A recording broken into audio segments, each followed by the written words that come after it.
I didn't have a great time in high school. And then they throw you on stage, they're like, all right, 15 seconds to air, good luck. Zah! Plural, zaz. Zah. We're having zaz, exactly. I mean, in the cold streets of Toronto, a quiet revolution was brewing. A kid named Aubrey Graham wasn't chasing fame. He was studying it. Every artist wanted the spotlight. Drake wanted the blueprint. He watched, learned, calculated while others chased hits. His goal wasn't just to make music, it was to master the system. Drake realized early, talent gets attention, but strategy gets power. When others signed deals, he read contracts line by line. When others dropped albums, he dropped movements. Drake wasn't playing the game, he was designing it. And his first weapon? Silence. No chaos, no scandals, just precision. A storm that built quietly until it took over the sky. The industry laughed at him, the Degrassi kid.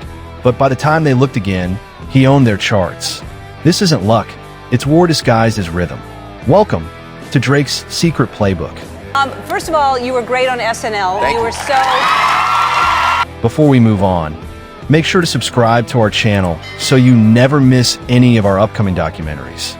Drake's first rule, never arrive unprepared. While others rapped for clout, he rapped for legacy. He studied Jay-Z's business acumen, Kanye's theatrics, Wayne's freedom, then fused it all into something unshakable. When Lil Wayne gave him a chance, Drake turned mentorship into partnership. Young Money wasn't his cage, it was his launch pad. He didn't copy Wayne, he outgrew the template. Every verse, every feature was a chess move. He wasn't seeking approval, he was building authority. The second the world called him soft, he turned emotion into dominance. That's how he flipped the narrative. Every weakness became a strength in his strategy. He didn't fight back, he evolved. That's how he became unstoppable. Not because he shouted the loudest, but because he listened the smartest. Honor, yeah, no, thank you for everyone that supported, and we're all very grateful. Drake discovered something no one dared to use, vulnerability. In a world of bravado, he made honesty sound luxurious. Marvin's Room wasn't a song, it was a psychological shift. He taught men to feel and women to relate. His lyrics turned pain into currency. He wasn't just selling music, he was selling emotion. While rappers built walls, Drake built mirrors. Fans didn't just hear him, they saw themselves. That was his real empire, connection. Because when you make people feel, you don't just win streams, you win loyalty. Vulnerability became his armor. Heartbreak became his marketing. He made tears look like trophies. The industry mocked it at first, but soon, everyone was trying to sound like him. That's when Drake knew he'd changed the genre forever. The utmost respect for the SNL cast, I mean, and everybody that works there. Drake's next move was collaboration domination. He turned features into infiltration. From Migos to Future, he gave artists the Drake effect. One verse from him, and your career exploded overnight. But behind the scenes, it was all strategy. Every feature expanded his audience. Every collab built alliances. He wasn't just helping artists, he was buying territory. Pop, rap, dancehall, grime, Drake made sure he had a passport in every sound. He became the global translator of trends. No matter the culture, he fit in like a chameleon. That's not versatility, that's conquest. Each song was a handshake, a deal, a chess piece. He wasn't chasing hits, he was building empires. And when the charts reflected his fingerprints, the industry realized they were now playing on his board. Drake didn't adapt to the world, he made the world adapt to him. I think I get the words from my mother. I mean, Drake understood something deeper than music, the power of the internet. In a digital age, attention is the new currency. And Drake, he printed it. Hotline Bling wasn't just a hit, it was a meme revolution. He danced awkwardly on purpose because he knew the internet loves irony more than perfection. Every GIF, every meme, every tweet, free marketing. He blurred the line between mockery and mastery. While they laughed, he monetized their laughter. Viral wasn't an accident, it was his playbook. Every frame, every outfit designed a trend. Drake turned ridicule into relevance. He didn't need controversy, he built algorithms. His brand was everywhere, even in jokes. And that's how you turn laughter into legacy. Genius disguised as internet humor. That's friendship at its finest friendship. right there. Music was never the end game. It was the entry point. Drake knew fame fades, but ownership stays. So he built OVO, not just a label, but a lifestyle. Clothes, sound, culture, all stamped with the owl. That owl wasn't a logo. It was a signal. A reminder that Drake owned his universe. OVO became more than merch. It was identity. When fans wore it, they didn't rep an artist. They repped a mindset. Partnerships with Nike, Apple, and beyond followed. He wasn't begging for endorsement. Brands begged for his presence. He didn't just influence music, he influenced money. The boy who once read contracts now wrote them. While others sold albums, he sold vision. And vision never goes out of style. Drake didn't just become a mogul. He became the blueprint for modern power. Cheers To to all you. your success, buddy. Yes, thank To you Drake, so much. When streaming reshaped the industry, Drake didn't resist. He ruled it. He saw Spotify not as a platform, but as a throne. Albums became playlists, singles became empires. He released music that never slept, always alive on every feed. Drake understood. In the digital age, consistency is king. He turned algorithms into allies. Each drop was calculated, not just for impact, but for data. He knew what fans replayed, skipped, shared. Then he engineered his sound to dominate those metrics. He wasn't chasing listeners, he was programming them. While others dropped once a year, Drake flooded the market. He made himself unavoidable, a constant heartbeat of pop culture. Streaming didn't make Drake. Drake made streaming what it is today. He turned numbers into narrative, analytics into art. And that's how he outsmarted the digital revolution. And you and Rihanna are friends, and I know that. Just Yes. friends, only friends. Drake's playbook included one dangerous weapon: controlled rivalry. He never started wars he couldn't win, but when he did strike, he made sure the echoes lasted. From Meek Mill to Pusha T, every feud was a lesson in media manipulation. He knew beef sells, but timing sells better. He turned diss tracks into headlines, headlines into streams. Even losses became leverage. Drake understood. Controversy isn't chaos if you control it. He let others scream while he strategized in silence. Even when he was hit, he came back bigger, smarter, cleaner. Each feud only expanded his legend. Because drama fades, but legacy multiplies. He never fought for ego, only for evolution. His rivals fueled his myth, not his downfall. Drake doesn't destroy enemies. He converts them into chapters. That's how you fight like a businessman in a world full of warriors. I get a lot from my father, you know, just I a have lot a picture of your father. Every sound Drake touched felt intentional. From Toronto's moody synths to Caribbean rhythms, nothing was random. He crafted a soundscape the world hadn't heard yet. It was lonely, luxurious, emotional, uniquely his. That cold, reflective production became his signature. But it wasn't just aesthetic, it was branding. That sound made every record instantly recognizable. You could hear two notes and know it was him. Producers didn't shape Drake. He shaped producers. He elevated local sounds into global movements. Views wasn't just an album. It was cultural diplomacy.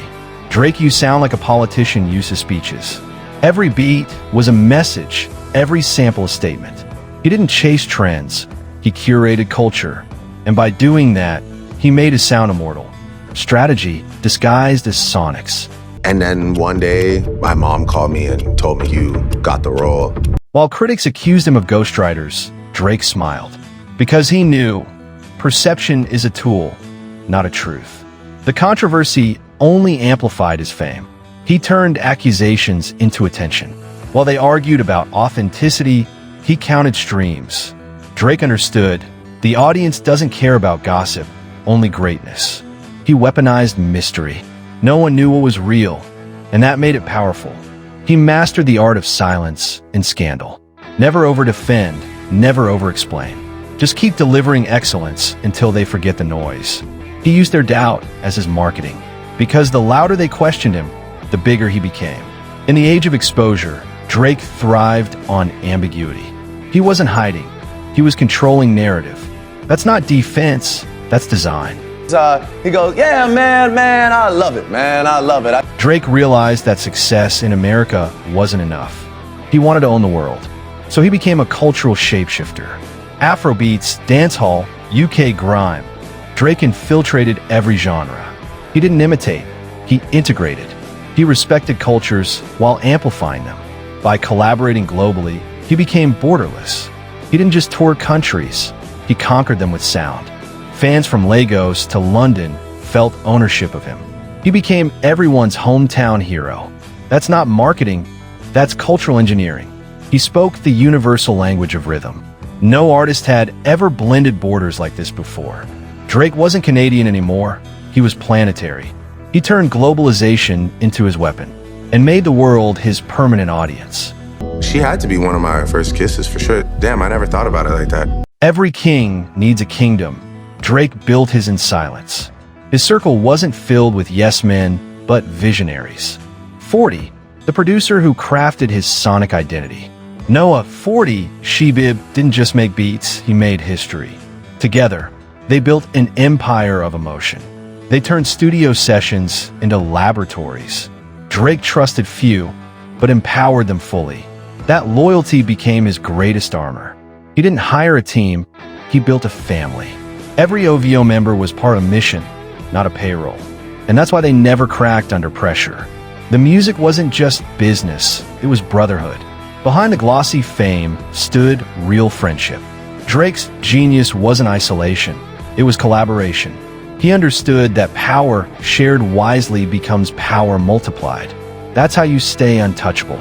That is your dad. And that's like sort of a normal Tuesday. Drake mastered what most celebrities forgot: restraint. He gave fans access, but never full access. Every post, every caption, every photo felt intentional. He understood the art of digital illusion. He revealed just enough to keep people curious. Privacy became his brand's oxygen. He wasn't mysterious because he hid. He was mysterious because he controlled visibility. Even his interviews were coded with precision. He let rumors live just long enough to fuel interest. Every silence made headlines. Drake turned absence into presence. The less he spoke, the more the world wanted to listen. That's how legends are built. Not through exposure, but through control. Mystery became his marketing, and control became his crown. It's like it's 1 minute, 30 seconds, someone's holding you by your waist. In Drake's world, timing was everything. He never rushed releases, he orchestrated moments. Every drop synced perfectly with the cultural pulse. He'd vanish for months, then reappear at the peak of anticipation. When the world got quiet, he struck loud. When chaos reigned, he whispered. He made patience look powerful. Drake didn't chase hype, he created it. Each announcement felt like an event. He turned marketing into theater. You never caught him unprepared. Even leaks and surprises felt pre-planned. Drake was the conductor of cultural rhythm, and timing was his secret instrument. Because in entertainment, the when matters more than the what. Drake never missed that beat. And I want to tell you, man, I got an RV for sale, man. Drake doesn't just chase hits, he engineers them. His music isn't luck, it's science. Every hook, every flow, built for maximum replay. He cracked the code of digital addiction. Repetition became his formula. He knew exactly how long to hold emotion in a verse. He used rhythm like hypnosis. Each track designed a loop in your brain for days.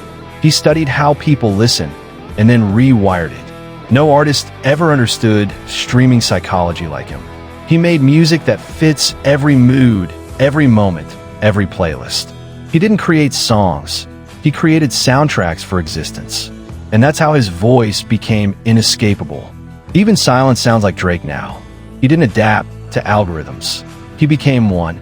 The man turned art into architecture.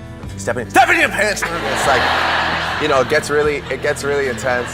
Drake's evolution wasn't just sonic. It was visual. He transformed from underdog to icon with cinematic precision. Every outfit, haircut, pose deliberate. From hoodies in Toronto basements to custom OVO suits in palaces. He projected confidence without arrogance. Fans didn't just see him as an artist, they saw him as a symbol. He represented growth, resilience, rebirth. His image told stories his lyrics didn't have to. He mastered the balance between luxury and relatability. Drake looked like the dream everyone wanted to live, but he never forgot the humble tone of his roots. That contrast made him magnetic. He didn't flex, he manifested. Every photo was a message. I built this. And through that image, he turned aspiration into influence. Because in today's world, visuals write legacy. Spoiling me today. I mean, no, just have a look. I know you have that to know. Drake showed emotion like a strategist, not a victim. He knew when to be heartbroken and when to be unbothered. Every lyric that sounded personal was also powerful marketing. He understood that confession sells better than confidence. When he cried in music, fans cried with him. When he won, they felt part of it. He made his journey public, but only on his terms. He blurred the line between personal pain and public storytelling. That's how he humanized fame. He wasn't unreachable. He was relatable at scale. He built a bridge between superstar and listener, and that bridge made him untouchable. Because vulnerability isn't weakness when it's weaponized. It's control disguised as emotion. Drake didn't open up, he opened markets. The softest weapon in history wielded perfectly. Great guy. You're such a nice guy because you were so kind to our little 9-year-old DeMarge. Oh, yeah. Drake's ambition stretched beyond sound waves. He moved into television, sports, and business like a silent empire builder. He became part owner of the Toronto Raptors, turning fandom into equity. He invested in tech, cannabis, and entertainment platforms. He wasn't just a performer, he was a portfolio. OVO became a symbol of luxury, coolness, and creativity. He used music as the doorway and built industries behind it. Drake blurred the line between artist and entrepreneur. Every step screamed independence. He didn't wait for Hollywood. He built his own. He turned success into infrastructure. He understood the secret of power, ownership. Drake never worked for culture. He owned culture, and every business move added to his myth. While others toured for money, Drake built generational wealth. That's the difference between fame and empire. You also launched your own whiskey. I did. Drake's story isn't just about music, it's about mastery. He played the industry like a grand chessboard. Every move, every silence, every smile had intent. He wasn't chasing validation, he was writing the rules. From heartbreak anthems to billion-dollar partnerships, he transcended genre. He became the architect of his destiny.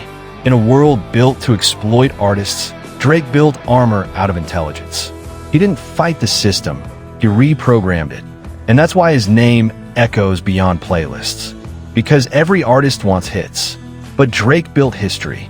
His playbook isn't just about fame, it's about control, timing, and reinvention. He proved that emotion can be strategy, and strategy can be art. Drake didn't just outsmart the music industry. He made it his reflection, and the world still plays by his rules. I just told him to come sit with me, and he became the star of the show. I mean, he lit the whole arena up. If you enjoyed this video, don't forget to subscribe to our channel so you never miss any of our upcoming documentaries.